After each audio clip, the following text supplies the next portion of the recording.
Welcome to The Explainer. Today, we're unpacking every property owner's absolute worst nightmare. But hey, we aren't just looking at some basic home maintenance guide here. No, we are breaking down a high-stakes survival manual for your property. And we're basing this on some incredible ground-level insights from the restoration pros over at Fortress in Sacramento. So we're diving into the anatomy of a water crisis, the science, the strategy, and the survival. Let's just jump right in. Okay, I want you to imagine this for a second. It's 2 a.m., the house is completely quiet, you're fast asleep, and suddenly that aging water heater out in your garage, it finally gives out. It instantly releases up to 80 gallons of water. And I'm not talking about a slow, annoying drip. I mean a massive breach. Within literally minutes, that water is spreading all across your floors, wicking right up your drywall, and soaking deep into your carpets. It is just pure sudden chaos. And the moment that happens, a ruthless biological clock starts ticking. 48 hours. That's it. According to the experts at Fortress, that is the exact window you have before a standard water problem mutates into a toxic mold problem. If you try to take half measures, like just throwing down some old beach towels or setting up a standard box fan from your garage, hidden moisture is going to stay trapped inside your walls and subfloors. Within just 48 hours, toxic mold begins to thrive. The stakes here are incredibly high, and honestly, the timeline is totally unforgiving. All right, moving into Section 1, Unique North Highlands Water Risks. What's really fascinating here is just how hyperlocal this danger is. You see, North Highlands isn't just dealing with random bad luck. It's kind of sitting on a watery, ticking time bomb. Think about it. You have this clay-heavy soil that drains poorly, right? That puts massive stress on foundations during winter storms. Then, you've got entire neighborhoods built back in the 1950s and 60s, heavily reliant on aging galvanized plumbing that is literally reaching the end of its life right now. Add to that the properties near the Dry Creek and Arcade Creek floodplains, which are at constant risk when the heavy rains come. Oh, and those massive summer heat spikes, they totally stress out aging HVAC systems and water heaters. It's basically a perfect storm of environmental and infrastructural threats. But here's the crazy part. It doesn't even take an 80-gallon flood to cause total devastation. As the experts point out, something as tiny as a pinhole leak in a copper supply line, hidden deep down inside a concrete slab, can go completely unnoticed. It just secretly runs continuously, slowly rotting a property from the inside out. And before you know it, what should have been a super minor fix turns into structural damage, costing literally tens of thousands of dollars. No way around it. That is terrifying. Which brings us to Section 2. The 3 categories of danger. So a crucial thing to understand is that not all water is created equal. The restoration industry actually uses a really strict classification system. Category 1 is clean water. Think of broken supply line or rainwater. The initial toxicity here is low, but remember that 48-hour clock we talked about? It can absolutely still cause massive structural damage if left alone. Then, Category 2 is gray water. This is your dishwasher overflowing, maybe water containing urine, moderate contamination.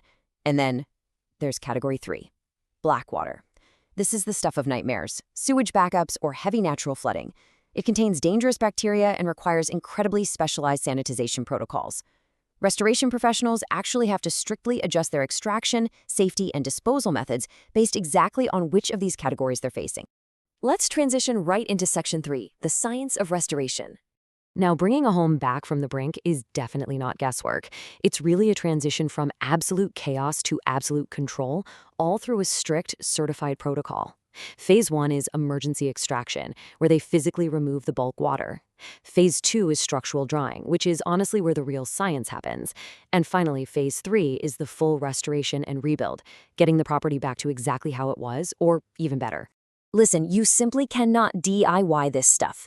The experts are rolling up with a serious, heavy-duty arsenal. We're talking truck-mounted extraction pumps, capable of pulling thousands of gallons an hour. And crucially, they use thermal imaging cameras. Why? Because standard moisture meters can easily miss water hiding behind drywall or underneath subfloors.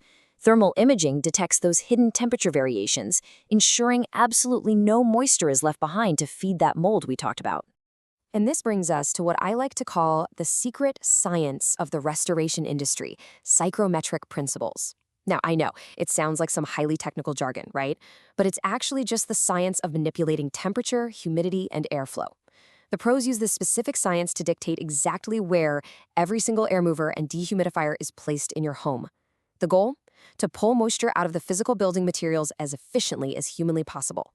It is quite literally a math equation. Technicians calculate complex things like green depression and vapor pressure.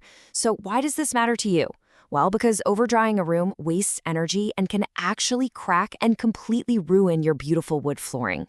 On the flip side, insufficient equipment leaves hidden moisture, allowing mold to thrive. This precise scientific matching is the absolute only way to save the structure of your home. All right, moving on to Section 4, Navigating Recovery and Insurance. So, what should you realistically expect when it comes to a timeline? Well, within 1 hour, an emergency response team should be on site assessing the damage. Minor leaks, those might be resolved in 24 to 48 hours, but standard structural drying generally takes about 3 to 5 days. And what's super crucial to understand here is that clean water dries way faster than contaminated water. Plus, dense materials, like concrete, take significantly longer to dry than wood or drywall. Finally, your complete reconstruction typically spans anywhere from 2 to 4 weeks. Now, let's talk about the elephant in the room, paying for all this. There is a critical distinction in homeowners' insurance policies that catches so many people completely off guard. Your standard policy typically covers sudden and accidental damage, like a burst pipe or a washing machine hose snapping, but it usually does not cover gradual deterioration, like a slow leak you might have ignored for a few months. And very importantly, it does not cover natural flooding from a creek or storm surge. That kind of event actually requires an entirely separate flood insurance policy. If your claim does happen to be covered, you are generally looking at an out-of-pocket insurance deductible ranging somewhere from $500 to $2,500. It really just depends on how your specific policy is written. But, getting that claim approved in the first place, that is exactly where things can get pretty tricky. Which brings us to one of the absolutely most important takeaways from our experts today. They point out that most water damage claims get denied simply because of incomplete documentation or delayed mitigation. Adjusters need rock-solid proof. This is why rapid, professional documentation is non-negotiable. Real restoration experts don't just dry your home. They take daily moisture readings, capture thermal photos, and build this meticulous paper trail that proves to your insurance company exactly what happened and what was required to fix it. At the end of the day, that specific documentation is what saves your claim. So, we've walked through the science, the local risks, and the financial realities. I want to leave you with this final provocative thought to chew on. Take a look around your own property today. Really think about the unseen vulnerabilities hiding behind your drywall or under your slab. If a pipe burst in your walls tonight, like right now, are you prepared to take control, bring in the science, and stop that 48-hour clock? Knowledge really is your best defense here. Thanks so much for joining me on this explainer, and I'll catch you on the next one.